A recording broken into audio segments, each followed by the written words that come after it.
আমার কাছে একটা টাকা নাই রে ভাই, আপনার দাফন কাফনের ব্যবস্থা করতে হইব। ব্যবস্থা কর না ভাই। আমি যে টাকার গাছ লাগাইছি, যে তুমি আমারে কইলা আমি ঝাঁকি দিলাম আর পড়লো, সেই টাকা দিয়ে দাবন কাপড়ের ব্যবস্থা করে ফেলাইলাম। দাবন কাপড়ের ব্যবস্থা করতে কি 1 টাকা 2 টাকা লাগে নাকি? হ্যাঁ, আর তুমি আমার বড় ভাই, দাবন কাপড়ের জন্য টাকার প্রয়োজন হলে তুমি দিবা, আমি কি জন্য টাকা দিব? আমি টাকা দিতে পারবো না। যাও। হ্যাঁ, 1 টাকাও খরচ করবে না। বড় ভাইজান কি কম টাকা ইনকাম করছে না বাবার কম টাকা খরচ করাইছে? নিজের কাছে টাকা নাই, এত নেকামি করেন না, বুঝছেন? আপনার কাছে যে টাকা আছে সেটা আমরা খুব ভালো করে জানি। যান গিয়ে বাবার দাফন কাফনের ব্যবস্থা করেন। ও মা, তোর পোলা কি কয়? আব্বা মরে গেছে, টাকার কথা কইতেছে। আমার কাছে টাকাই থাকতো, আমি কি ওর কাছে হাত পাইতাম? তুই ওর কাছে হাত পাতবি নাকি রাস্তায় যায় হাত পাতবি তোর বাপের দাফন করণের লেগে? এটা কি আমরা জানি? হ্যাঁ, ওই তুই তো তোর বাপের ঘাড়ে বইসা বইসা তুই খাইছস, তোর মাইয়া তোর বউ তিনজন মিলে খাইয়া তোর বাপটারে মারছস, বুঝছস নাই? হিংসা হিংসা কইরা তোর বাপটারে নিজে হাতে মারছস। আর অহন তার দাফন কাফনের লেগে আমার পোলার কাছে টেকা চাস না? করলো যে টেকা চাস আমার পোলার কাছে? বুড়া মরছে ভালো হইছে, কারণ এইটার লগে সংসার করতে গেলে না আমার ঘৃণা করতো। মা, মরছে ভালো হইলো কেমনে? মরার আগে সব কিছু তো ভাগ করে দিয়ে যাইতে পারতো। পেস তো বাজাই হয়ে গেছে এইখানেই। আমাকে সন্তানাদি নাই, এখন বিচার বসলে তো ওই মাইয়ারে দেখে সম্পত্তির ভাগ ওই পাশে বেশি চলে যাব, তখন কেমন হইব নি? এত সহজ না, মুখ দিয়ে কইলে আর সম্পত্তির ভাগ বেশি নেওয়া যাবো না। ও বড় হয়েছে দেখে কি সম্পত্তির ভাগ নিবে বেশি নাকি? বড় বেশি ভাগ খাইছে, আমি ছোট, আমি কম খাইছি, আমি ভাগ বেশি নিব। বাজান তুই মাথা গরম করিস না তো। আমি তোর মা অহনো বাচ্চা আছি, তোর পাল্লা ভারী আছে। ওর বাপটা তো মরছে, ও তো পুরা ফাও, বুঝস নাই? ও কতটুকুন সম্পত্তি পাইবো হেটা আমি দেইখা নিমু। তুই এত ভেজাল বাদাইস না চিন্তা কইরা। তোমরা চুপ করো। আমার মা ডারে দুনিয়াতে আল্লাহ লয়ে গেছে, আমার বাপটারেও আল্লাহ লয়ে গেল, একবার ইতিম হয়ে গেলাম।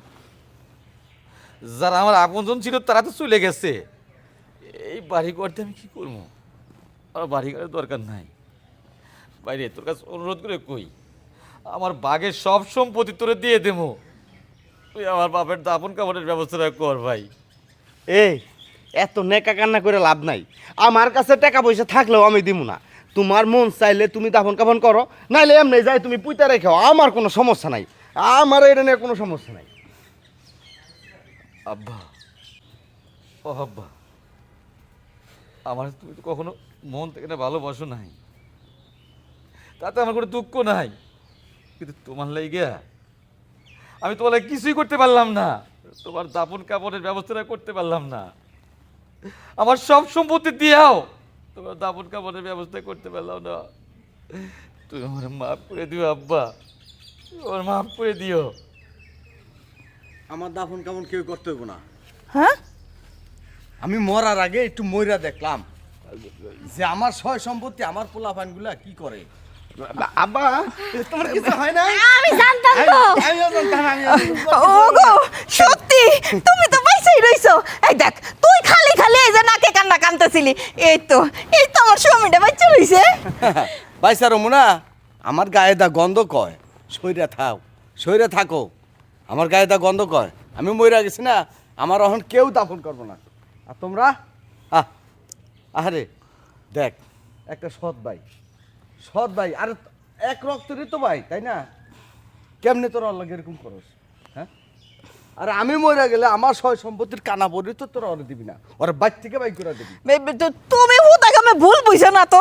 আমি ওগো মা, আমি হনো বাচ্চা রইছি, সমান ভাগ করে দিমু দুই ভাইয়ের ভিতরে। দিছো তো, দেখলাম তো, আমি মইরা দেখলাম তো কিভাবে বাক করছো। তুমি আমার এই বাড়িতে এক মুহূর্ত থাকতে পারবে না। আমার এই বাড়ি থেকে বাইরে যাবা, তোমার বউ পোলা হানলিয়া। এটা তুমি কি কইতেছ? আমি তোমার ছোট ছেলে, তুমি আমার কত আদর করতা, আর আজকে তুমি এই কথা কইতেছো। আব্বা, আমি তো এটা মজা করে কইছি। মজা করে কইছি আমরা, মজা করে। ছেলে না, আরে ছেলে হলো এটা। দেখ, ওর মাটা মরে গেছে, সৎ মারে আপন করে নিছে, সৎ ভাইরে বাই করে নিছে, আর এর ছোট বোনের মতো আদর করছে।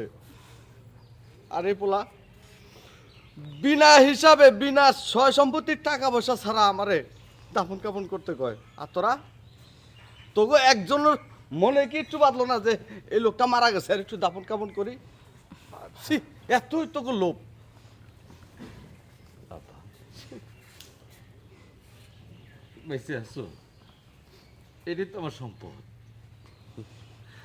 এর চেয়ে বড় সম্পদ কি এই দুনিয়াতে আছে? মাঠারে হারাইছি। আমি তো মনে করছিলাম আমার বাপটা আমার সেটা চলে গেছে, কিন্তু আমার বাপে যে মরার আগে মরে দেখছে কোন সন্তানে বেশি ভালোবাসে। আর একটা ভুল করে ফেলেছে আব্বা, তুমি মাফ করে দাও। ওকে আমি মাফ করতে পারবো না। তুই মাফ করলো, আমি মাফ করুম না। আব্বা আমরা তো মনে করছিলাম তুমি দুনিয়াতে চলে গেছো, তুমি যদি বেঁচে আছো। ওদের কোনো ভুল করে থাকে, ওদের ভুল বোঝার সময় যখন দাও আব্বা। আমি ছোট্টবেলায় আমার মাঠের হারাইছি, এই মাঠের আর হারাইতে চাই না। আমার আমার ছোট ভাইটারে হারাইতে চাই না, আমার ছোট বোনটারে হারাইতে চাই না। দেখছ, শিখ, ওর কাছ থেকে শিখ। ওহো, আমরা ভুল করে ফেলছি বাবা, আমারে তুই মাফ করে দে। আমি আজ থেকে তোরে নিজের পোলার মতনই ভালোবাসবো, আদর করবো। তোমার সবারই মাফ করে দিছি, ঠিক একটা দাবি তোমার সবার কাছে আছে। আমার বউডারে লিয়া, আমার সন্তানরে লিয়া আমি অনেক সুখে আছি, কামলার কাম করে খাইতেছি। যে কয়দিন পাইছি আছি না, আমার আব্বাডারে আমার কাছে লয়ে যাম। আমি এই বাড়িতে এক মুহূর্ত রাখবো না, যাইব না বাবা? হওয়া যান, আমি তোর অনেক ভুল বুঝছি। তোর মার কথা শুনে তোর কত জ্বালা যন্ত্রণা দিছি, অত্যাচার করছি। তুই আমারে ক্ষমা করে দে বাজান, তোর লাগে আমারে নিয়ে যা, এই নরক থেকে আমার বাই কর।